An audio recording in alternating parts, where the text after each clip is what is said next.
Salut à tous, hello everyone, j'espère que vous allez bien. Donc alors aujourd'hui on se retrouve pour une nouvelle vidéo qui j'espère va vous plaire. Alors donc aujourd'hui on se retrouve pour une vidéo sur les voitures les plus puissantes du monde. Mais alors on ne veut pas évoquer les voitures de série dans cette vidéo. J'ai décidé de vous faire attendre un peu. Ouais, je sais, je suis méchant.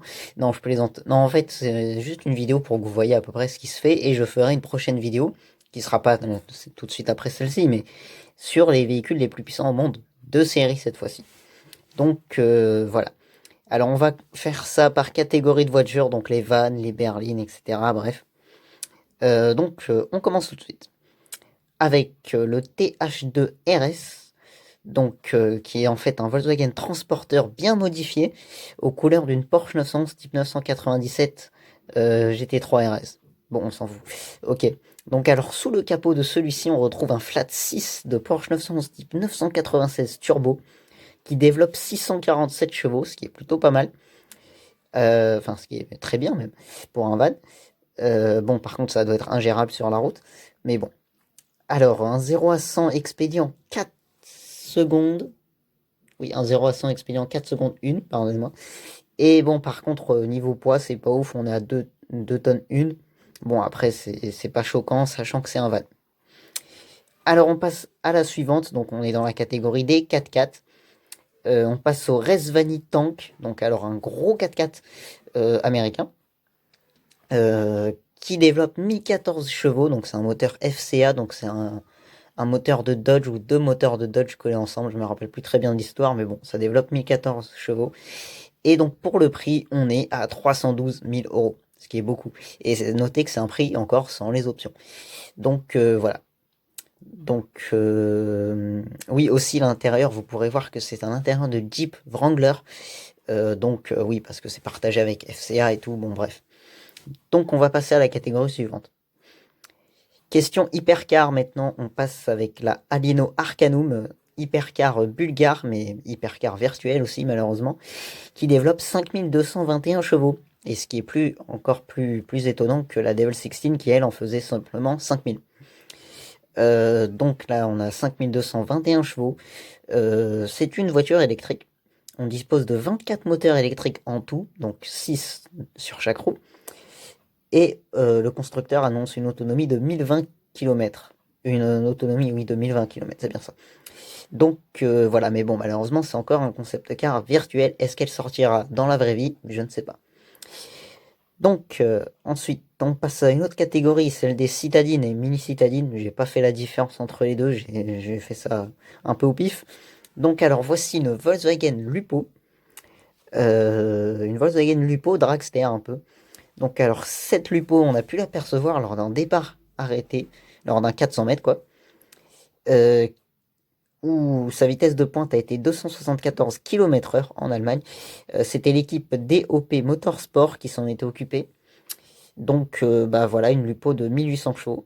Alors, elle dispose de deux moteurs issus de la Golf 7R, gonflés à 900 chevaux chacun. Donc 9 et 9, 18, donc 1800. Ensuite, une fois n'est pas coutume, on va passer à la catégorie moto. C'est vrai que je m'intéresse pas trop aux motos, donc je me suis dit pourquoi pas caser une petite moto, ça serait pas mal.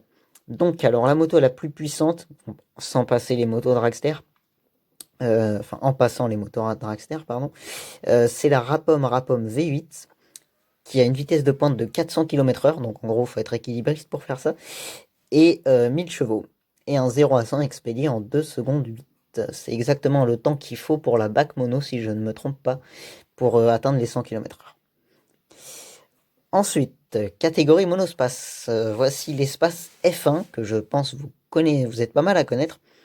Donc l'espace F1 a été principalement développé par Renault, Renault Sport et bien évidemment Matra.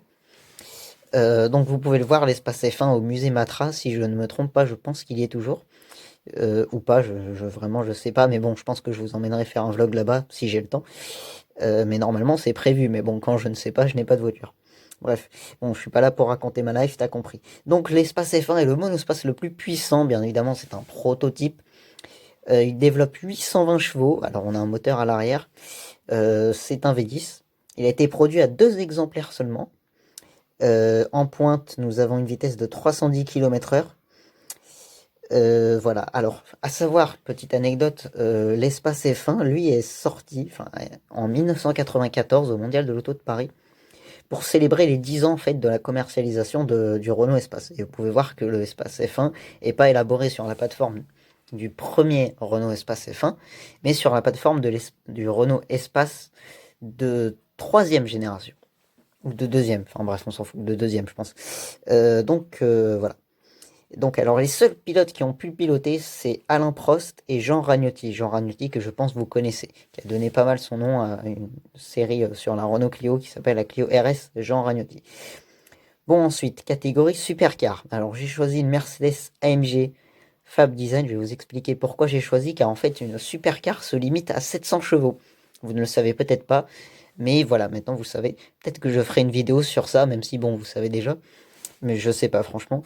Donc voilà, donc j'ai choisi une supercar de préparateur, donc à savoir ici une Mercedes AMG GT par Fab Design, qui développe 700 chevaux tout rond. Ensuite, catégorie pick-up à présent. Voici le NLC Maximus qui développe 1014 chevaux, donc c'est encore un moteur FCA, le même qu'on retrouve dans le Resvani Tank, je suppose. Donc alors c'est un V8 cette fois-ci qui les délivre. Et pour son prix, comptez 225 000 $, soit à peu près 201 500 €. Voilà. Question berline. Alors, en question berline, c'est une Dodge ici, la Charger par Speedcore, qui comment dire, lui a fait une reprogrammation complète avec un kit carrosserie plutôt sympa, donc dérivé du white body de la SRT. Mais celle-ci, sous le capot, elle développe 1525 chevaux. Voilà. Ensuite, catégorie SUV. Voici le Qashqai SVM. Alors, je vais vous expliquer qu'est-ce que ça veut dire SVM. Ça veut dire Severn Valley Motorsport. C'est en Angleterre. Donc, alors, ce Qashqai est équipé d'un V6 de Nissan GT-R pour délivrer 2000 chevaux. Voilà. Donc, le V6, bien évidemment, gonflé à bloc. Hein, parce qu'un V6 tout seul, ça ne développe pas 2000 chevaux. Ça, c'est connu. Surtout celui de la GT-R. La GT-R qui développe à peu près les 600 chevaux en Nismo et je ne sais plus combien en version de base. Donc voilà, et il a atteint la vitesse de pointe de 382,7 km/h. Donc voilà, vous avez sûrement dû en entendu parler. Vous en avez sûrement déjà entendu parler dans des news auto. Donc, alors ensuite, question break de chasse ou break tout court. On a la Audi RS6, mais pas une RS6 tout court, une RS6E. Donc c'est une RS6 préparée par ABT. Sa particularité déjà, c'est qu'elle est électrique et c'est qu'elle développe aussi 1018 chevaux. Donc, à en croire les essais, c'est quelque chose de plutôt incroyable car elle a pu être essayée cette voiture. Et bon, c'est quelque chose quand même d'incroyable. À noter que c'est pour l'instant une pièce unique. Si je dis pas de bêtises, bien évidemment. Ensuite, chez les muscle cars, c'est une Camaro de 1969. Donc, à savoir une Camaro de Nelson, enfin, faite par Nelson Racing, donc aux États-Unis, en Californie plus précisément. Alors, Nelson Racing propose deux versions de cette Camaro. Il en propose une avec 2000 chevaux, pardonnez-moi, tout court. 2000 chevaux, et il en propose même une à 2700 chevaux, ce qui est incroyable. Alors, sachant que la voiture fait 9 litres 4. Enfin, c'est pas mal. Enfin, un réserve, voilà. Ensuite, question compacte. On part avec la Mercedes classe A45 AMG S qui, à elle toute seule, détient le record de la compacte la plus puissante au monde avec ses 421 chevaux. Mais apparemment, pour Rentec, ça ne suffisait pas et il fallait absolument lui greffer 600 chevaux.